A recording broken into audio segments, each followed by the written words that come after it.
Étant petit, donc c'était à l'époque du collège, il y a quelque chose qui m'a fortement marqué, c'est quand j'ai commencé avec mes copains à jouer de la musique.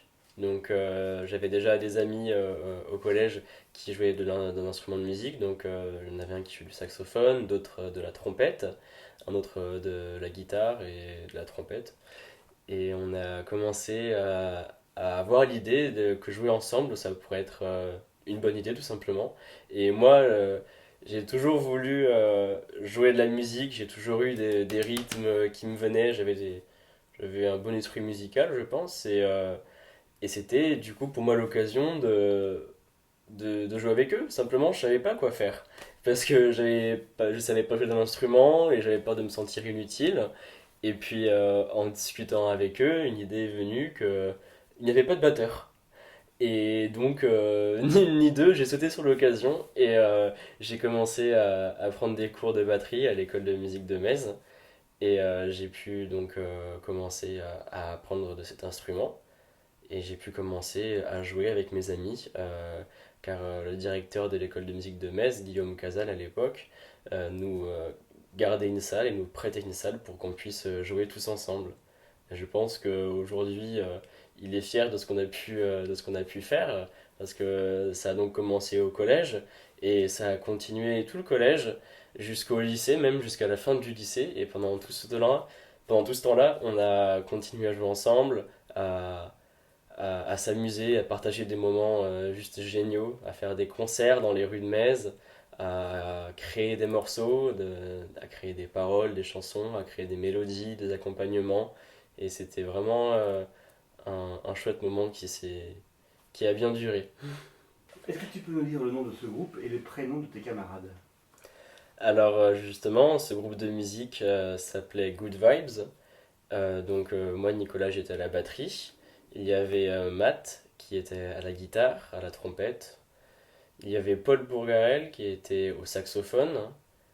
Il y avait Baptiste qui était à la trompette et aux percussions.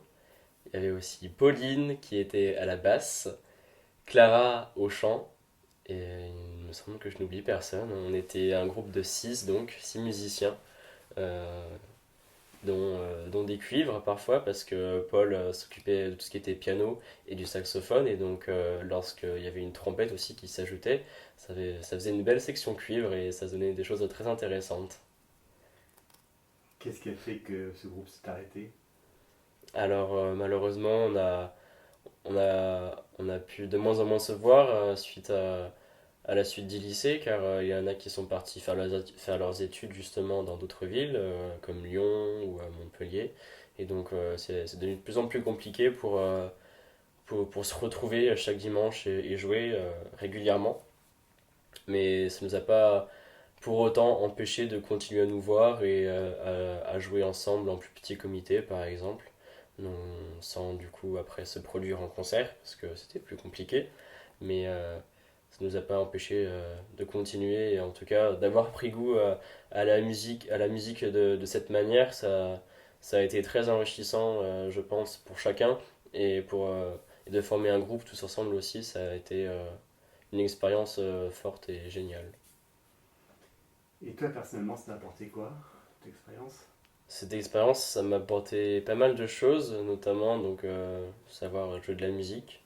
Donc ça m'a apporté de savoir comment s'intégrer aussi dans un groupe de musiciens et qui, en tant que musicien, qui a son mot à dire sur ce qu'on fait, sur ce qu'il aime pas.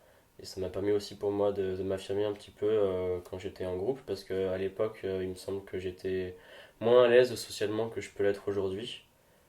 Euh, Ça m'a apporté aussi le partage à travers la musique. Je dirais qu'à travers les concerts qu'on a pu faire dans les rues de Metz, donc notamment sur le port, devant la plage ou dans des bars, c'était à chaque fois des moments géniaux de partage entre nous en tant que musiciens et aussi de partage avec les gens qui nous écoutaient. Et ça allait dans les deux sens parce que plus on donnait au public, enfin, et plus on profitait entre nous, plus le public nous donnait et plus on avait envie de donner au public, et etc. Et c'était une sensation vraiment géniale qui parfois nous poussait à continuer les concerts, même si on n'avait plus de morceaux à jouer, ce qui donnait des sortes d'improvisation assez spectaculaires de la part des musiciens qui étaient avec nous et qui étaient très très doués. Et donc c'est des moments qui sont mémorables et dont je garde un excellent souvenir.